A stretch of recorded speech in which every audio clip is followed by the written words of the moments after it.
Soy originario de Guanajuato. Crecí escuchando leyendas sobre brujas. Por desgracia o por fortuna, nunca tuve encuentros con alguno de estos seres, pero esto cambió en la Sierra de Guerrero. No daré mi nombre ya que soy un elemento activo del ejército mexicano. Desde el 2009 hasta finales del 2018 formé parte de un regimiento cuyas operaciones abarcaban dos ciudades de Jalisco. Cuando comenzó este sexenio, ese regimiento fue disuelto y todos fuimos reubicados. Yo terminé en Guerrero, trabajando en un pelotón con misiones enfocadas dentro de la sierra. Las organizaciones ilícitas tienen bastante presencia en todo el estado, pero lo que más abunda son las desapariciones forzosas, de hombres principalmente. Las organizaciones necesitan muchos elementos nuevos debido a todas las bajas que sufren, esto ocasionado a los enfrentamientos que tienen con el ejército.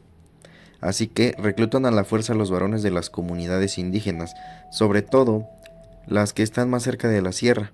La gran mayoría aceptan unirse a sus filas, no por gusto, sino por temor a que, si no aceptan, terminen bajo tierra. Existe una triste realidad. Nosotros conocemos perfectamente bien las localizaciones de los líderes. Nuestro capitán está al tanto, también el mayor, y estoy bastante seguro que el teniente también lo sabe. Por desgracia, nosotros solo recibimos órdenes, no podemos actuar por nuestra cuenta. No culpo al general por no parar la guerra que ocurre aquí todos los días. Él también simplemente se limita a seguir órdenes.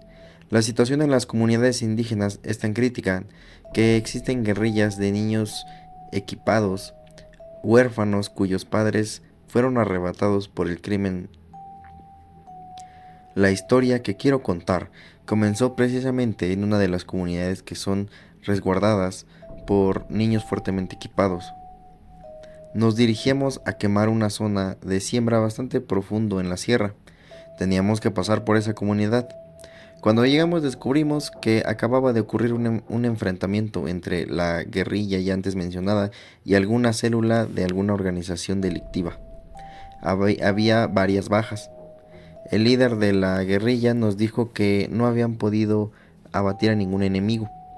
Nos dijo que los proyectiles las atravesaban sin hacerles ningún daño, que eso debería ser obra de la bruja. Nos sorprendió bastante lo que nos dijo aquel líder, al menos a mí me dejó pensando. Avisamos al cuartel sobre lo ocurrido y nosotros proseguimos a la sierra para llegar a la zona de siembra. Éramos 30 elementos divididos en 3 vehículos, los que llegamos al sembrado a mediodía. Quemamos lo que teníamos que quemar. Cuando íbamos de regreso, una camioneta nos cerró el paso y comenzó a abrir fuego. Respondimos. No les hacíamos daño, era imposible que todos estuviéramos fallando. Entonces el teniente dio la orden de pasarles por encima. Los 3 vehículos aceleraron, atropellando a algunos de ellos y embistiendo la camioneta, tirándola por un barranco. Revisamos los cuerpos y ninguno tenía impactos de algún proyectil. Eso era imposible. Alguien comentó aquello que había dicho el líder sobre que los proyectiles las atravesaban sin hacerles daño. Regresamos a la base con algunos compañeros heridos, pero nada grave. Dimos nuestro informe esperando que nos llamaran fuertemente la atención, pero no fue así.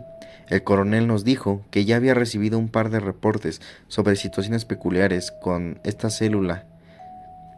Los 2 reportes previos, más el de los niños ya mencionados y el de nosotros, formaban un cuadrante en la sierra al que tendríamos que adentrarnos para descubrir qué era lo que estaba pasando. La mañana siguiente hicimos la primera incursión en el cuadrante. Encontramos una casa de seguridad. Con el primer impacto vimos que sí podíamos herirlos, así que eliminamos a todos, menos a uno, para poder interrogarlo. Mientras algunos compañeros interrogaban amablemente al prisionero, otros 3 y yo fuimos a explorar el perímetro. Encontramos un altar bastante macabro. Había muchas figuras y máscaras de demonios. En el centro del altar había un pilar donde descansaba una pirámide blanca que en lugar de tener punta tenía una cabeza de una cabra negra. Había 2 cajas llenas de estrellas de 6 puntas hechas con huesos. Lo que más me perturbó fue que detrás de la pirámide había un pedestal con restos humanos. Volvimos a donde estaba el prisionero, ya que estaba más cooperativo. Le preguntamos sobre el altar y lo que nos dijo fue que cada tercer día se reunían ahí o en alguno de los otros altares para hacer sacrificios humanos. Dijo que le pedían a la Santa Muerte y al diablo que les fuera bien en el negocio, y también les pedían ser inmunes a los proyectiles. No podíamos creer lo que estábamos escuchando, pero luego de todo el procedimiento que se le dio al prisionero, dudo que le quedaran ganas de mentir. Le preguntamos el por qué cada tercer día. No quería responder, pero un par de impactos en la pierna le aflojaron la lengua. Dijo que se hace así porque la bruja les dijo que la inmunidad a los proyectiles solo dura 2 atardeceres y luego tienen que esperar al atardecer del día siguiente para volver a pedirle favores a la santa y al diablo. Eso significaba que durante 24 horas no podían ser heridos.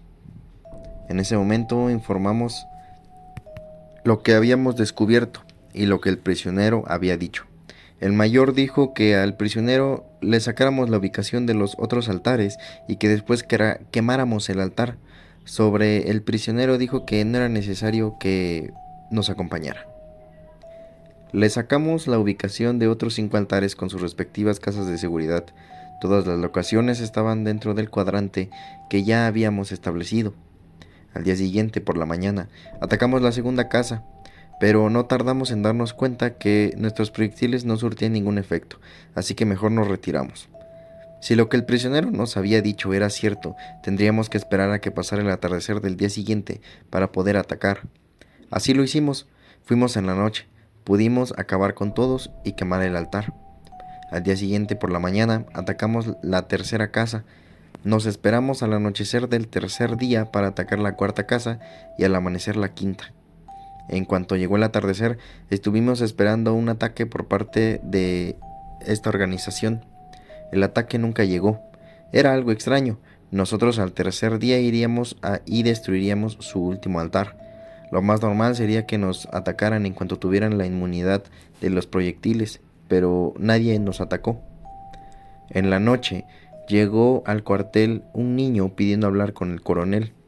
No sé exactamente qué fue lo que el coronel habló con aquel niño, pero no tengo duda que estaba relacionado con los altares y con la bruja. Porque cuando el coronel nos mandó a hablar, dijo que había recibido órdenes de muy arriba, de un teniente del cuerpo, para que dejáramos el asunto de los altares y siguiéramos con la quema de plantíos. Como dije antes, nosotros nos limitamos a seguir órdenes. Durante 4 meses quemamos casi 30 zonas de siembra. Un día llegó la Guardia Nacional al cuartel. Nos llamaron de uno por uno a declarar a todos los involucrados en la quema de los altares. Esto tardó al menos 4 días. Resulta que un par de semanas atrás habían tenido un enfrentamiento con una organización en Oaxaca, cuyos integrantes eran inmunes a los proyectiles. Su investigación los llevó hasta nosotros y los altares. La Guardia Nacional en busca de los altares que habíamos quemado y los encontraron como nuevos. Los habían vuelto a levantar. Las casas de seguridad estaban abandonadas, pero todo indicaba que seguían haciendo sus rituales cada tercer día porque encontraron restos humanos frescos. Nosotros ya no nos involucramos, pero nuestro capitán nos mantenía al tanto de los movimientos de la Guardia Nacional. Ellos llegaron a la conclusión que quemar los altares era una pérdida de tiempo, que la única forma de ponerle fin a esas prácticas satánicas era ir a cazar a la bruja. Debo admitir que la seriedad con la que estaban tratando el asunto me sorprendió. Era como si la Guardia Nacional ya hubiera tratado antes con brujas. Se adentraron en la sierra y estuvieron ahí durante casi 24 horas. Cuando regresaron al cuartel traían con ellos el cuerpo de la bruja. Era una vieja. Su cuerpo estaba en un estado raquítico extremo. Tenía muy poco cabello, le faltaban los ojos y un par de costillas. La Guardia Nacional nos agradeció por la información. El capitán solicitó acceso al informe que ellos entregarían al teniente de operaciones, que es el jefe directo del teniente que dio la orden que nosotros dejáramos la quema de altares. El informe decía que habían tenido que abatir a más de 90 personas equipadas para poder acercarse a la cabaña de la bruja. Según el informe, afuera de la cabaña había una escultura de la Santa Muerte de 6 metros de alto. El informe dice que dentro de la cabaña había un altar que llenaba todo un cuarto. Había cráneos pequeños, grandes, cirios negros, libros en idiomas desconocidos, brazos recién cortados, y se hace mucho énfasis a un símbolo, lo describen como un pentagrama unido a un triángulo. En el informe se menciona que ese mismo símbolo fue encontrado en una de las casas de seguridad de una organización de Oaxaca que era inmune también a los proyectiles.